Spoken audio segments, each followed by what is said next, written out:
caranya kita dapat memahami atau berkomunikasi dengan anak disabilitas? Ya.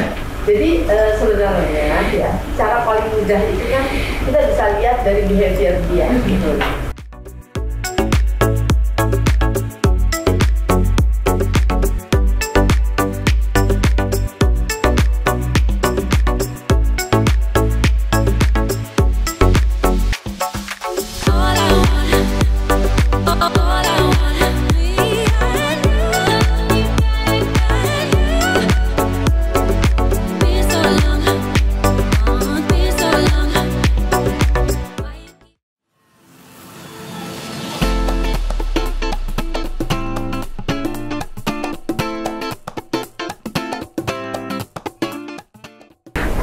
Hai guys, kita saat ini sedang berada di BNI Heimover namanya ya. Ini ada satu komunitas di mana ada dengan nama 46 Cat Lover dari BNI. Nah, komunitas ini mereka adalah orang-orang yang karyawan dari BNI yang tergabung. Mereka itu peduli dan sayang dengan para anabul, terutama dengan kucing-kucing. Nah, jadi saat ini kita sedang ada acara di BNI. Dan kita ingin mencoba untuk lebih mengenal ya dan mensosialisasikan juga dengan shelter kucing dari tempatnya Budita di Parung. Ayo guys, kita sama-sama kita cek yuk seperti apa. Oke, let's go.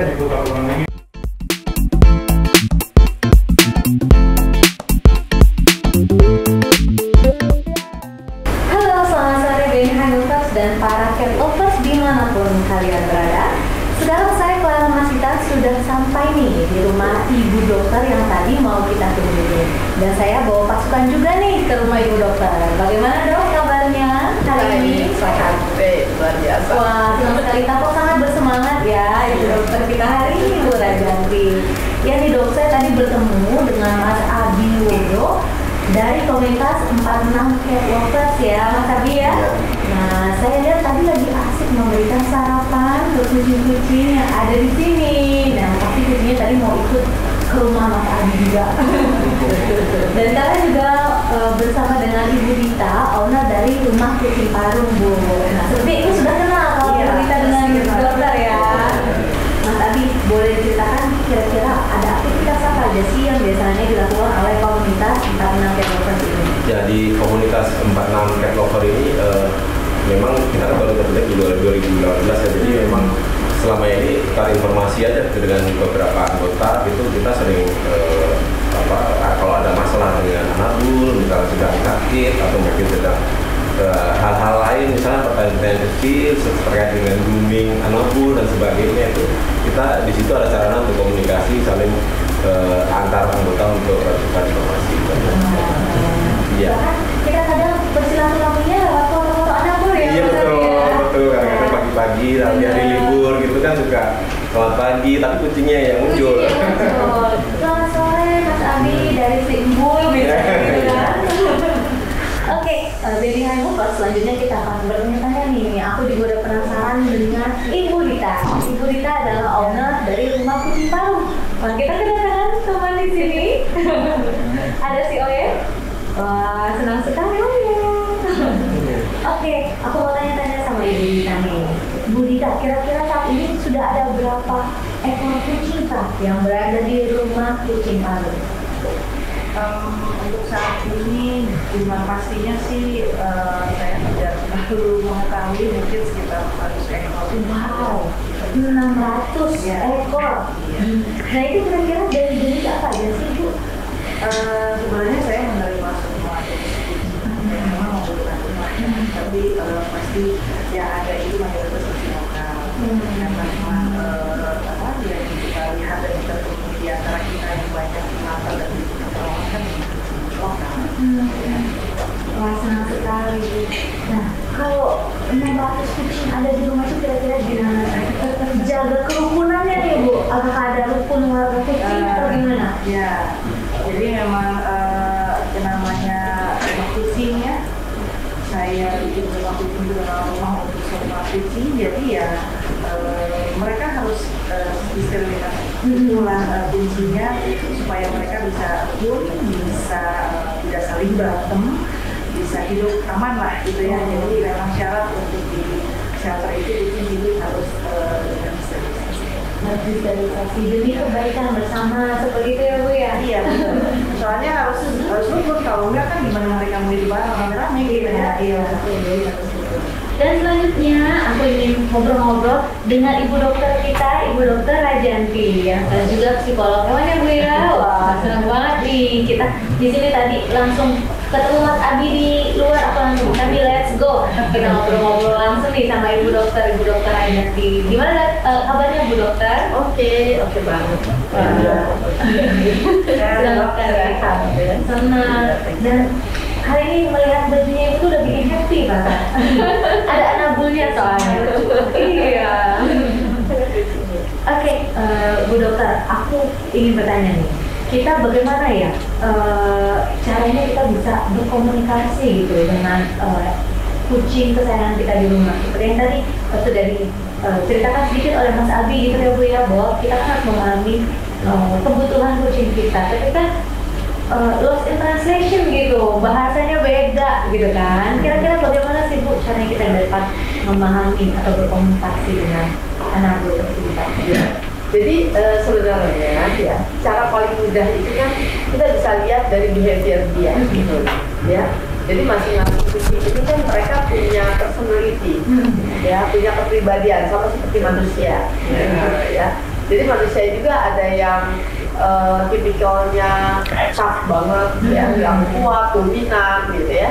Tapi ada juga yang mungkin tipikal yang nggak mau ribut, yang cinta damai gitu ya. Nah, hewan juga sama. Jadi sepanjang yang saya perhatikan mereka semua, mereka itu bisa saya bagi ke dalam beberapa personality sebetulnya. Ya, jadi kita bisa lihat berdasarkan personality itu sendiri, ya. Lalu kita bisa lihat dari personality itu, kita bisa lihat behavior mereka itu berbeda-beda berdasarkan personality-nya tadi. Nah, lalu kalau kita mau berkomunikasi yang lebih detail lagi, ya. Nah, sebenarnya kita bisa masuk yang namanya gelombang alfa, ya. Nah, itu kita harus belajar memang, ya, mempelajari itu lebih detail. Nah, sehingga kita bisa merasakan apa yang mereka rasakan, ya. Lalu kita juga bisa tahu kira-kira apa sih yang mereka inginkan, ya. Nah, itu sehingga kita bisa berkomunikasi lebih detail lagi sama mereka. Jadi manpower itu sebenarnya kan hanya kekuatan pikiran. Jadi kita menggunakan pikiran kita sendiri, ya. Jadi pikiran kita itu sebenarnya kan ada dua, ada yang kita buat, ada yang dibuat oleh otak kita itu, ya, dari bagian yang sebelah kiri. Nah, sementara kalau kita mau berkomunikasi dengan menggunakan manpower ini, kita menggunakan bagian otak yang sebelah kanan. Nah, kita menggunakan yang namanya gelombang alfa, ya. Jadi kita kalau sekarang sedang kita berbicara ini, kita sedang ada di gelombang beta namanya, ya. Selama kita belum tertidur atau setengah tertidur atau sedang mengantuk, kita sudah masih di gelombang beta. Nah, tapi pada saat kita rileks, kita tenang, nah kita seperti akan tertidur, itulah kita sebenarnya ada di gelombang alfa. Nah, sebenarnya di gelombang alfa ini banyak banget gunanya. Ya, jadi ini sudah teruji secara ilmiah, ya, bahwa gelombang alfa itu sebenarnya bisa kita gunakan tidak hanya untuk berkomunikasi dengan alam bul, ya, tapi juga bisa kita gunakan untuk mengubah kepribadian seseorang, ya, anak-anak kita, gitu ya. Nah, termasuk juga dengan para anambul ini, gitu, karena mereka juga makhluk hidup, jadi mereka ini sama seperti manusia sebetulnya, gitu loh. Ya, jadi itu metode manpower itu seperti itu. Jadi kita perlu rileks, perlu tenang, nah sehingga kita bisa pelan-pelan memberikan menyampaikan apa yang kita inginkan pada mereka, atau kita menangkap apa yang mereka inginkan. Oke, kira-kira ada tips and trick kan dok? Kira-kira bagaimana sih cara supaya kita bisa lebih sensitif atau lebih paham gitu terkait dengan behavior atau juga psikologi dari anabul kita tercinta di rumah? Kira-kira bagaimana dok? Ya, jadi kita sebenarnya kita bisa lebih ke begini ya, kalau kita menggunakan pikiran kita, ya, maka kita akan menduga mereka sesuai dengan apa yang kita pikirkan. Nah, tapi kalau kita membiarkan, ya, diri kita itu mengikuti apa yang mereka lakukan, apa yang mereka buat, Nah, sebenarnya tanpa kita sadari di satu titik itu biasanya kita akan masuk, kita bisa mengerti apa yang maunya mereka, seperti itu. Hanya kadang-kadang kita susah untuk melakukan itu. Kenapa? Karena kita nggak terbiasa aja, gitu loh. Jadi kita harus mulai membiasakan diri untuk kita mulai tidak berpikir dengan konteks pikiran kita, tapi kita membiarkan, kita melihat mereka dan kita biarkan saja gitu ya. Nanti pelan-pelan pasti ada satu barrier yang kita berpindah gitu ya. Sehingga kita melihat mereka itu, kita mengerti sebenarnya ini tuh maunya mereka ini apa sih sebetulnya gitu ya.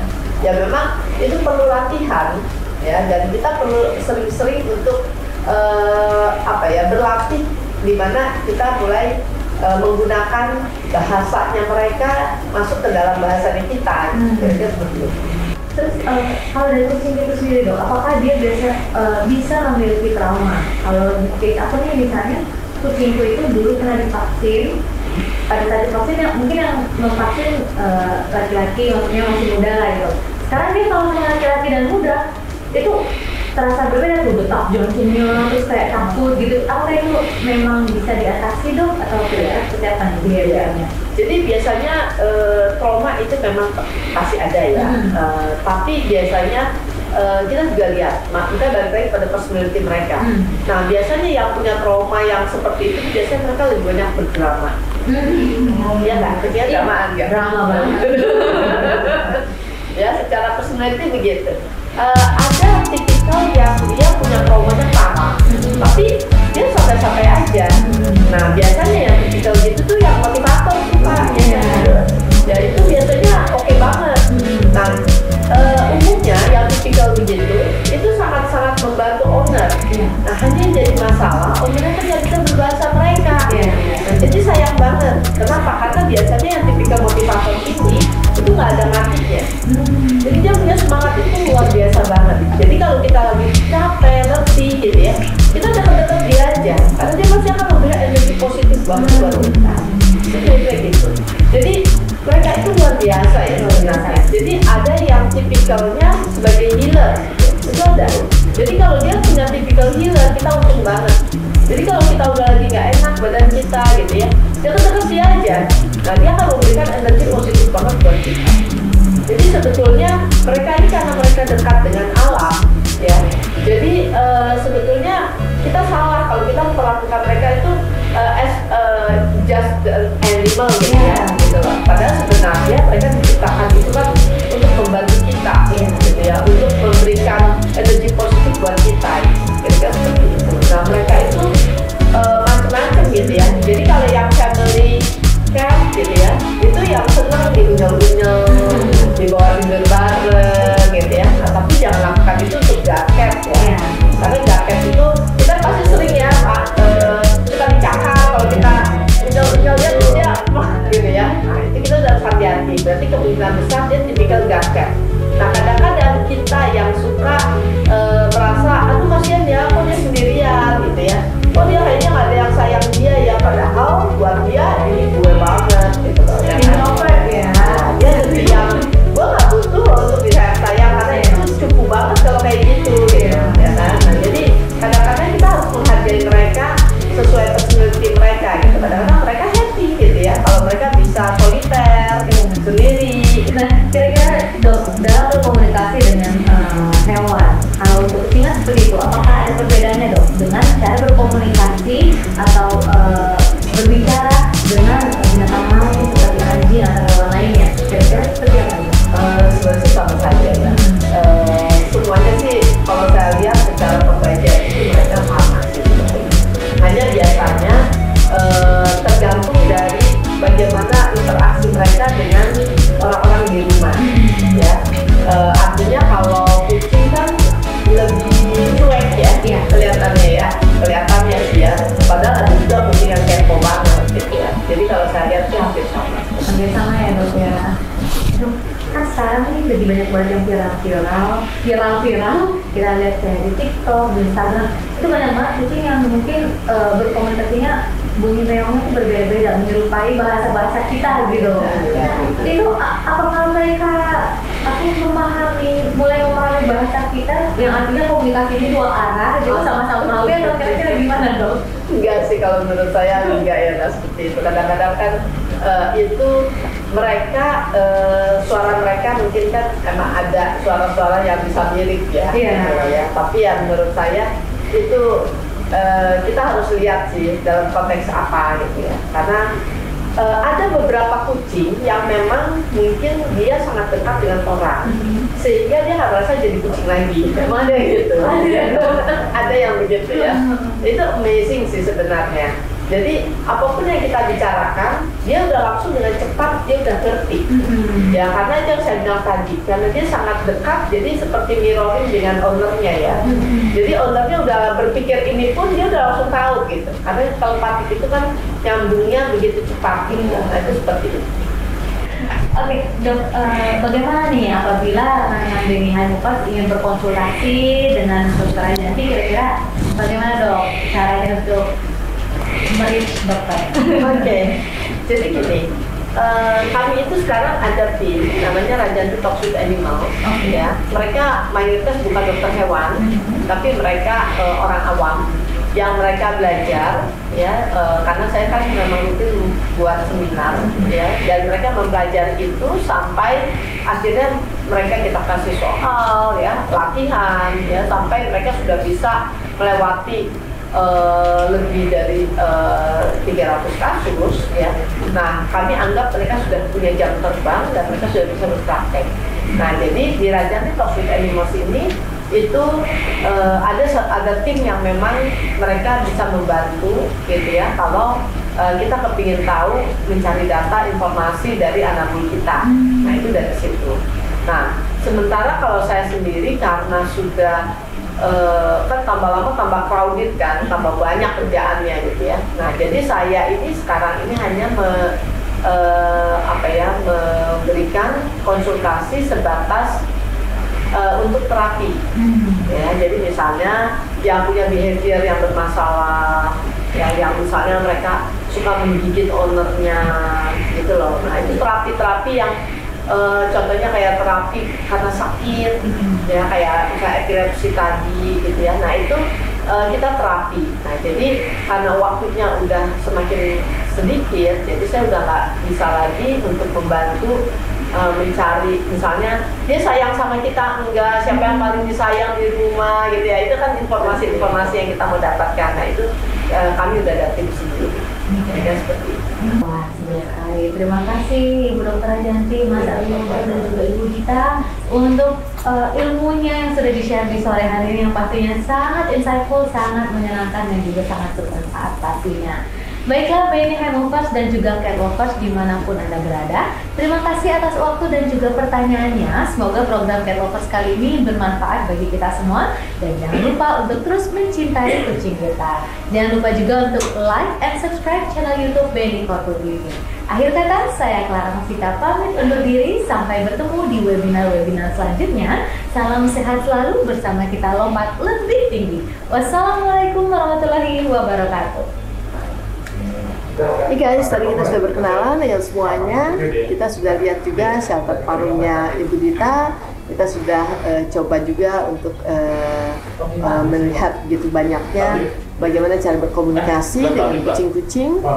Semoga semuanya ini bisa berguna dan menambah wawasan untuk para teman-teman semua. Dan jangan lupa untuk like, subscribe, share, dan komen. Oke, see you guys. Bye.